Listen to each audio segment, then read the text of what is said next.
वळूयात पुढच्या बातमीकडे। छत्रपती संभाजीनगरमध्ये भाजपच्या इच्छुक उमेदवारांनी भागवत कराड अतुल सावेंच्या कारला घेराव घातला। उमेदवारी न दिल्यामुळे इच्छुक उमेदवार नाराज आहेत। दरम्यान या नाराज उमेदवारांनी अतुल सावे आणि भागवत कराडांनी तिकीट नाकारल्याचा आरोप केलाय। प्रशांत बदाणेंना तिकीट नाकारल्याने त्यांचे समर्थक आक्रमक झाल्याचं पाहायला मिळालं, तर नाराजांची समजूत काढण्याचा संजय केणेकरांनी या ठिकाणी प्रयत्न केला।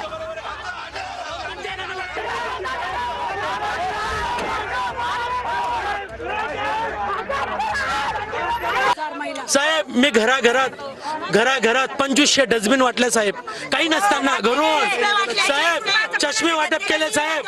हे सगळे उद्घाटनला होते रे, यांना लाज वाटायला पाहिजे हो। यांना देव माफ करेल का?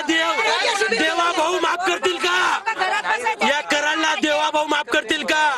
या अतुल सावेंना देवा भाऊ माफ करतील का? खरंच देव आणि देवाचा भाऊ असेल ना, तर यांनी माफ नाही करावं, यांना माफ नाही करावं, माफ नाही करावं। काय सांगितलं त्यांना सांगितलं पक्ष चांगल्या ठिकाणी त्यांना न्याय देणार आहे, चांगल्या ठिकाणी।